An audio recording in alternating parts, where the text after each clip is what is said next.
gonna have to work with the other stuff. Okay. Let's see if we are live.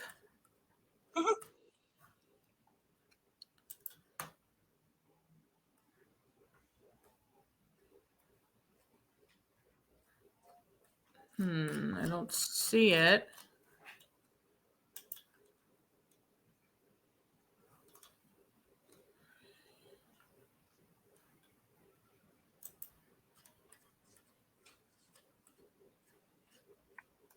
I don't see. I'm looking for it. Okay, we're live. Okay, great. I notice it takes a few minutes for it to show up on the Facebook page. Hi, everybody. Joy Choden here.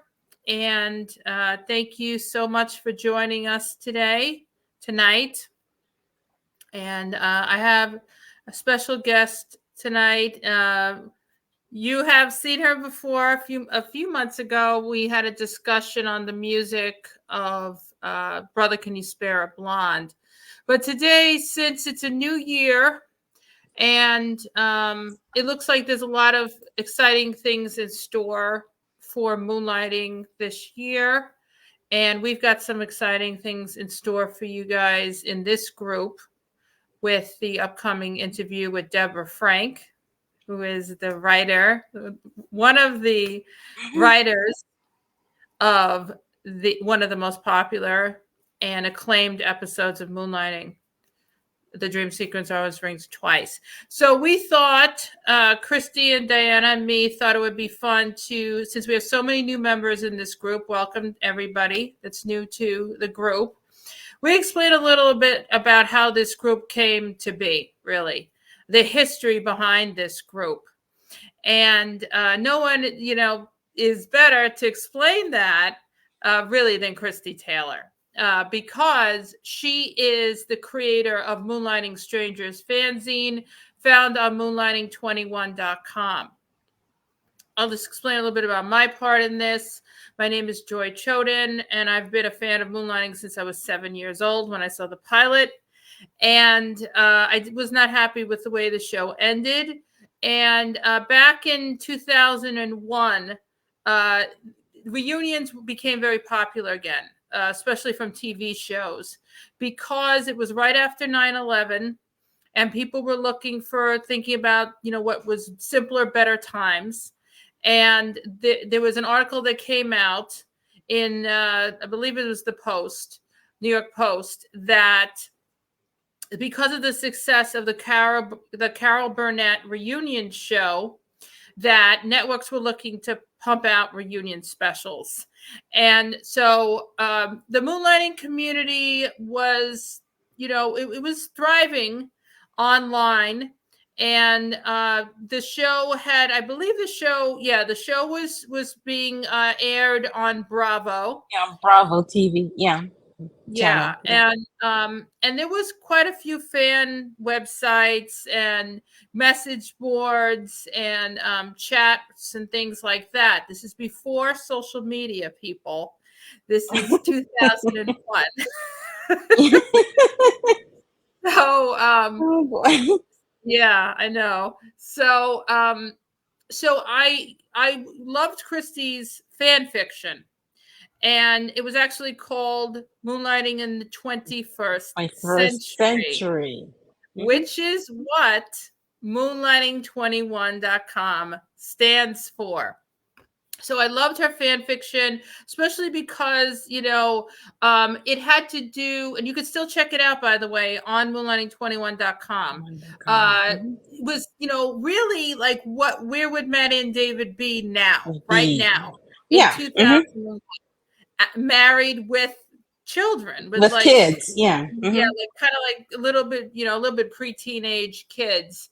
And it was so charming, and I loved it. And I started writing to her, and we all sort of hung out on the Moonlighting Central message board, was one of the most popular message boards. And so I went to Christie. This was before Facebook Twitter and all that, YouTube, all that stuff. everything, right? So, There was still yeah, MySpace, but that was it. that Yeah. was it. So, yeah. So I wrote to Christie and I said, look, I wanted to try to do a reunion. I've never done this before, but I want to try to do a campaign for try to get a reunion for Moonlighting, to get like a 2-hour TV movie or maybe even a motion picture. And Christie wrote back to me and she said, well, I did this campaign in high school to try to save the Arsenio Hall show from being canceled. And it was a lot of work and it was a hassle but it was a good experience, but I'm telling you, it's going to be a lot of work. And I wrote back to Christie and I said, okay, I'm in. And she wrote back to me and said, really? Really? You sure? I'm like, yeah, let's do this. So after that, the campaign started with us posting on message boards. We want to do this reunion. We want to try to get a campaign together. At the time, the only, effort really to try to get any kind of save a show or reunion or anything like that was petitions and letter writing campaigns. There was nothing else that had been done before. So, we posted on, there was like email chat lists on Yahoo, and there was message boards and that kind of thing. And, there was a split in the fan community. Some people wanted the reunion and some people didn't. Some people were afraid of it. Some people in their mind were afraid that it could ruin, their memories of the show and everything else. But there was so much negativity. There was so much negativity that swallowed this show. And between, all the drama in the past about Bruce and Sybil and, the all Moonlighting curse. The Moonlighting curse, that because they slept together and I'm Curious Maddie, the show went downhill and jumped the shark and all that stuff. Yeah, and that any show that would ever do that, it would just, fall off the face of the earth, which is... Yeah. Oh, somebody said your fan fiction is awesome. Thank you. Oh, thank you. I gotta check out. Yeah, we gotta look on we can't see your names unfortunately on the StreamYard, but I can look in a second on the Facebook. But so to make a long story short, that's where it started. Now, so one night Christie called me after we'd been posting on the message boards. And I believe we had already connected with Diana Mayoko. Yeah. And we had found her. We had posted a message on online message board that we were trying to, get this campaign together. And she wrote back, she said, I'm in television advertising and I know some people in the entertainment business and and I'd like to help if I can. And her involvement just kind of evolved from there. And so the phone call was, and I'll let you take it from here, Christie. The phone call? Which one? You called me and said, I have a great idea. Oh, right. Look, let me just step back for just a few months past. This is before I even met you and all that stuff. I wanted to do a Moonlighting fan fiction because I wanted to write for television, and I thought that doing Moonlighting fan fiction and doing it in script format would help me write better, and at the time, like I said, during looking at a lot of fan fiction and all that stuff, and I wanted to create, like you said, I wanted to create a fan fiction series that was current and that was more playful and more positive, so that's where Moonlight 21 came from. And I did that because before that I was looking around as well, and I looked a lot of fan fiction online. There was a lot of fan fiction series of fan fiction print magazines, from other 80s and 70s, fan, communities. And I thought, wow, that's great. I never knew this. And and I contacted one of them to see if I wanted to create a moonlighting, a moonlighting story for one of those fan fictions. And they said, okay, but then I thought about it, I was like, well, I don't, Moonlighting deserved to have its own fan fiction magazine, its own fan fiction. So, but at the time I didn't know anyone. So I just tabled that idea. Then when we got into this fanfics, the Moonlighting Reunion Campaign, and I saw that there were people that were helping, to make this happen. I was like, well, maybe this is the time. So that's when I called Joy and I told her, well, what do you think about creating starting a fan fiction, Moonlighting fan fiction fanzine? And she said, "Oh, okay." And it was a good idea. So I was a graphic designer at the time, and when I noticed on one of all of those old fan fiction, fanzines that they were mostly print, there were print magazines, and there was one that was specifically a website, and I've always wanted to create a magazine of my own, so I wanted to create this fanzine in a print magazine format, but you could download it online. And at that time, it was difficult because this was the age of dial-up, of dial-up online phone lines, and that's why if you see, the fan fiction,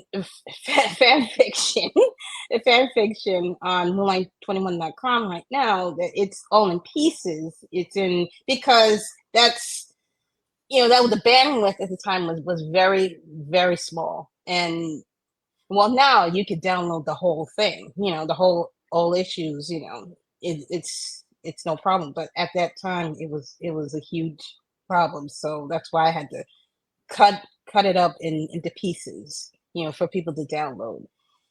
And then after that, then we contacted Curtis to see if he wanted to do an interview and take that away. We emailed him, right? We found his Yeah, email. we emailed him, and he emailed us back, and he said, "Yeah, I'd love to do an interview." And that's why his interview is the first one. That's the first fanzine. And I read in the comments, Danielle, our very own Danielle, who does the post show for tonight, who hosts the post show for our live viewing parties. She created Moonlighting Central. She created Moonlighting Central message board. Yeah. Thank you, Danielle. Thank you. Yeah, thank you. Yeah. So, I mean, the bandwidth was so much, the space was not so there. small. Yeah. Yeah. So we couldn't do YouTube. Yeah. It was an impossibility to do YouTube or any video or barely even audio at the time. Yeah. So we talked to Curtis, and I believe he said he was open to, doing a reunion. I think he did. And the next person was Glenn Gordon Caron, the creator of Moonlighting. We knew that the next person was Sybil. Was Sybil, that's right. Then it was Glenn. Yeah. Yeah. So there was an interview with Sybil. We did an interview with Sybil. But then the next person was Glenn Gordon Caron, because we knew, we had to talk to him, because if he didn't want to do it, if he wasn't interested in doing it, that was it. Yeah. That was it. We were dead in the water. So fortunately, Diana had contact to his, I believe his production company, right? And picture maker. And we were able to get through, and he was interested in doing an interview. So we went to his office. It was in New York at the time. Yeah. Yep. In Manhattan. And Diana went to his office. She spoke to him. She conducted the interview, and then we went to his office, and we got to meet. Afterwards, that was so cool. Yeah, it was a great experience, and it was awesome. And he shared some funny stuff, and I remember there was a knock on the door, And he was like, "It's Bruce." And he opened up the door and he was like, "No, it isn't." He was, God, he's funny. He is funny. Yeah. Yeah. And so yeah, it was he's just as, it's like talking to David Addison, himself. Yes, yeah. Mm-hmm. You can totally see where that incredible character. Yeah. Mm-hmm. Yeah. So then once we talked to Glenn, the floodgates totally opened. We're open. And yeah. And we talked to Deborah Frank, we talked to Ron and Jeffrey and Ron Osborne, we talked to Jerry Perry Fetterman. Yeah. Yep. Mm-hmm. We talked to so many talented people on the show. Elise Beasley, yep. Even Sandel Bergman. I mean, we talked to Alfred. We talked to everybody. Yeah. Sometimes me and Chris, I was going to college at the time, so it was in between my classes. But sometimes I would meet Diana at her office, and you would be there too sometimes, or you'd be on the phone, and we'd be on the phone together, doing the interview with Diana. With some of the people, some of the interviews. And also I think the tapes of the interviews still exist, right? Yes. There's copies. I have them. Yeah. That exist. I have all of them. Yeah. Yeah. Mm-hmm. All the original hard copies are on cassette tapes. Yeah. And, so we're going to share. That's how old it was. That's how far back it was. Folks. Yeah. So now, what was really incredible was that this has never been shared before. So I'm going to share a secret with you guys. So not only did we interview the people from the show, and they were so gracious.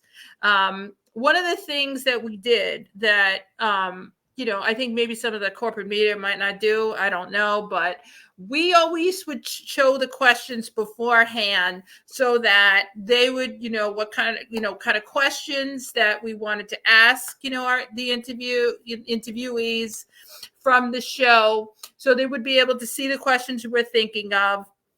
They sometimes would even add like some suggestions of some questions. And so we would do the interviews. But the other thing that we would do, because they love the fanzine so much, we would print out a copy of the fanzine and send it to them so that they could have a copy of their interview and the entire fanzine. And with the help of Diana's friend, he helped. He helped print them out for us.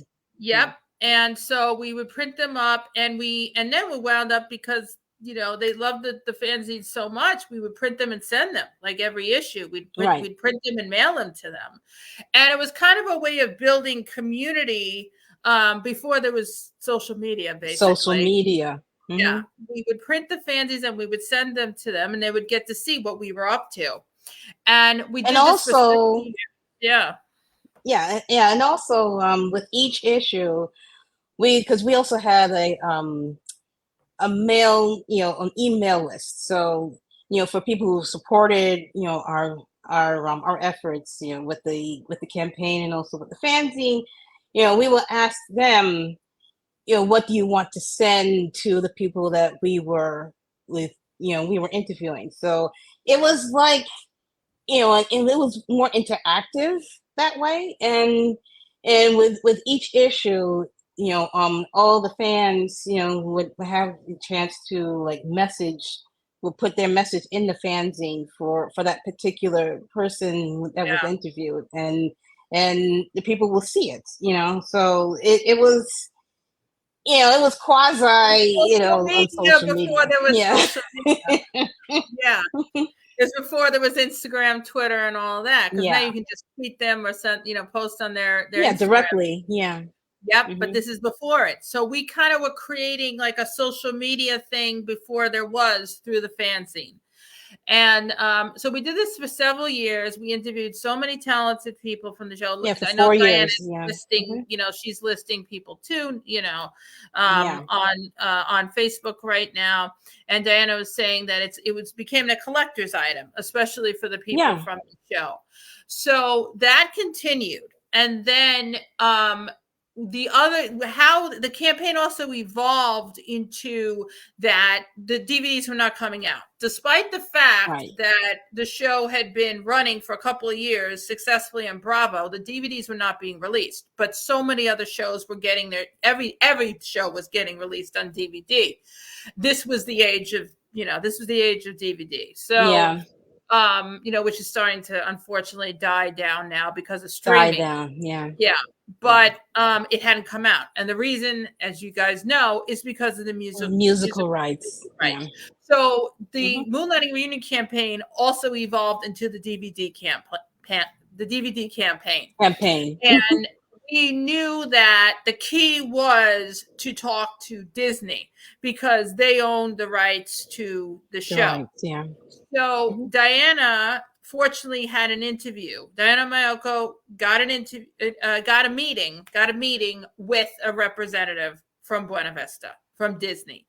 And she was able to show them that there was enough interest and passion from the moonlighting community that it would be worth the investment to release the show on DVD, despite the musical legal rights.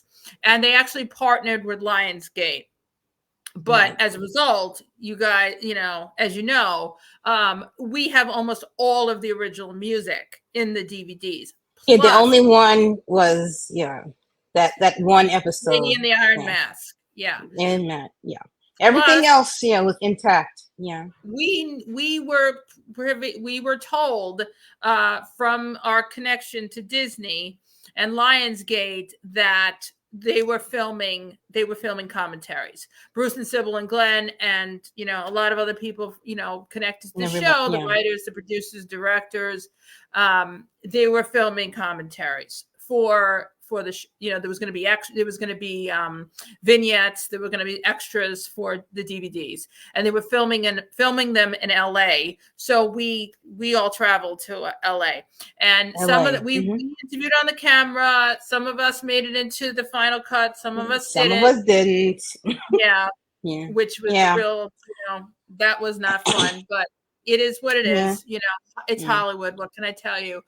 But still, it was really great. It was a great experience. We got to have dinner with Elise and her husband. I believe we had coffee with with Jeff. Ron, Jeff, and Ron Osborne. Jeff and Ron Osborne. We met them for coffee, and we got to speak to them, which was really cool. And Pam Harding and Michelle Dahl came with us. They were a big part of helping out and contributing. Oh, huge part. Huge part. So that's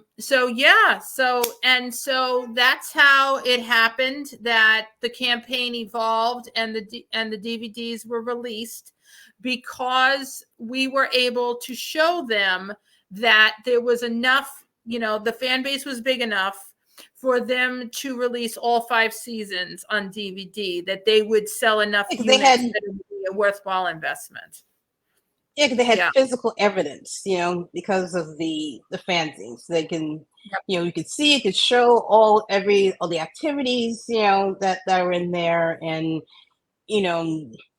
there were people who contributed stories. There were contributed with Michelle. She contributed with all the music for each episode, and Diana Pam contributed.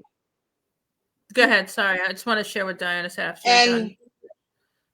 Okay, and Pam contributed, the extra little, things with the scripts, for each episode. So it was, and it was a lot of good, people that helped us along the way. Absolutely. And we thank all of them for, being a part of it. And so much. Yeah. And they're our good friends to this day. So Diana said that the other cool thing is Bruce's PR contacted us because they liked what we were doing, and we were featured on his official website. And he was King B, right? He was King B as in that live chat, right? That he did. I remember one night. That was cool. Yeah, that was did a live chat before there was social media. So before the social media, yeah. So the campaign went strong, like really strong, like from like 2001 to 2005. We printed how many? How many fanzines? 11. Yeah, 11. and the covers are gorgeous, and you know, Christie did such an incredible job. She devoted months and months and months of her life, you know, volunteering her time to create those beautiful fanzines and the you know, the layouts. And she's also, we would both come up with the concepts for each cover and back cover. Based on who do the interviews. And you know, some arguments, but other, you know, but there were, you know, great collaborations though. Yeah, and now the basis for the merch. And that's evolved now into the Blue Moon Verse stores on you can find I think there's a I don't know, there might have been we have to put another post up for the links, but on Zazzle and Redbubble you can find Christie's beautiful work from the fanzines on all these cool items now. And we have a few more minutes. I just want to say, from all of the back covers and of course the front covers for the merchandise, you know, on those online sites, you know, I modified them a bit so they can fit better as merchandise than just fanzine covers. And I just want to say Christie is a very talented graphic artist, designer, and writer. And you know, from the she just started out with her, you know, with her fan fiction. She has written spec scripts because she wanted to, you know, get into television writing. And we even did a web series pilot. We reduced a web series that I created. It's called FPI, Film Private Eye. And Christie is now and now Christie is an email marketing specialist, and she designs email designs for a marketing company, right, Christie? So I'm very excited to see, you know, where things are going for Christie's career, and just thank her for, you know, all these years, you know, for sharing her talent and her passion for the show. And she's a large part, guys, of why we have the DVDs, because of what she put into the beautiful, those fanzines, the artwork. There's so much love in there, and you can see it. You know, with all the beautiful work that she did, all the time that she put into the fanzines. So thank you, Christie. Thank you. Because what we wanted to create the fanzine just like the show. You know, we wanted the spirit of the show to be a part of each issue. Wonderful. So that we just want to give you a little more backstory, guys, on, you know, where this group, you know, how this group evolved, the backstory, and, you know, and so we got some exciting things in store. And like I said, Deborah Frank interview next week. You know, before the live viewing party for The Dream Sequence Always Rings Twice. So we're very excited about that. Thank you so much, Deborah. So we got that to look forward to. Thank you so much. We got some other fun stuff in, you know, cooking up, guys. So in the works, So thank you so much, guys, for being a part of the group, and enjoy. Thank you. Money Talks, Maddie Walks. Maddie Walks. Enjoy. Pre-show. Thanks, guys. Thank you.